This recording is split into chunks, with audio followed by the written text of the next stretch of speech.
under God of the Gym, one of the things it has on here is 800 milligrams of godlike stems. So we're gonna read our godlike energy surge here. Lotus leaf extract, grains of paradise extract. I don't even know where the fuck you get grains of paradise. I'll buy some. From heaven. We also have 250 milligrams of our mood lift matrix.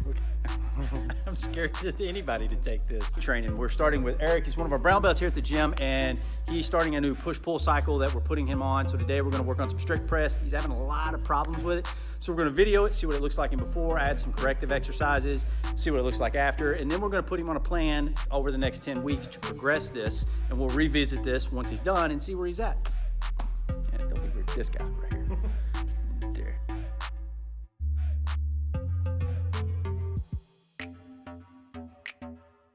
A couple things we don't like that we're seeing amongst Eric right now. There's some instability, there's some swaying back and forth. His elbows are coming back behind the bar. That's gonna push it forward. We don't like to see that with his strict press. And he's got this overextension of the rib cage where he's leaning back, pushing this rib cage forward. So these things we're gonna focus on to dial in a little bit more of his overhead press. So first thing we're gonna talk on, we're gonna work from the top down on Eric right now. First thing we're gonna talk about is how he's gripping the bar. He's gripping the bar with his fingertip grip here and leaving his hands down, so it's leaving that elbow to come back behind his bar. So what we're gonna have Eric do now is we're gonna take this meaty part of the hand, place it on the bar, so that way we wrap around the bar into our grip. Now, Eric's not got the mobility yet. We're still working on this to get into a proper front rack. That's okay. So what I'm looking for is his elbows being in front of the bar. So big thing focus on is how we're going to be gripping the bar. The second thing is focusing on his overall tightness and his midline stabilization, which is our core basically, guys. We don't want this arc position, this overextension of the back, so we're going to keep that tucked down, pressing into our core. Go ahead and put your feet in your squat stance.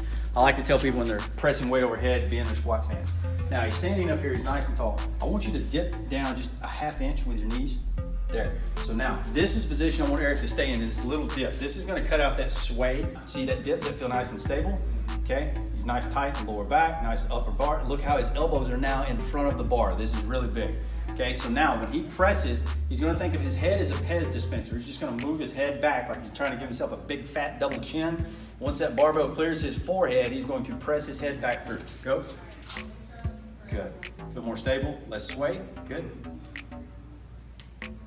Good. Y'all notice now in this, do one more. In this top position here, the one thing you'll notice very much so, go ahead and do your rep. Look how he does not have this overextension of the rib cage. Everything's pushed down, nice and tight. Do you feel tighter there? Good, good. A lot tighter. A pre-test, we're testing where Eric's 1 rep max is on a strict press. Because the jiu-jitsu strength training program we have him on right now is a lot more upper body for him. We have some imbalances. We're gonna fix some accessory exercises. But in this push-pull cycle, the one thing I need from him is his strict press. So we're gonna go ahead and work on that. And at the end of this 10-week cycle, we'll go back, we'll do an adjustment video then to see how it looked compared to now and going forward. But just 3 tips that we gave Eric to improve his overhead press was his hand placement on the bar so that his elbows are in front of the bar, not behind it, not overextending backwards and pushing our rib cage out, and putting our feet into our squat stance and dipping down a little bit so that we're not standing straight with locked knees and swaying back and forth. But we're gonna go ahead, guys. We're gonna finish our training with Eric. We're gonna get into some movements, and we'll see you guys next time in the gym.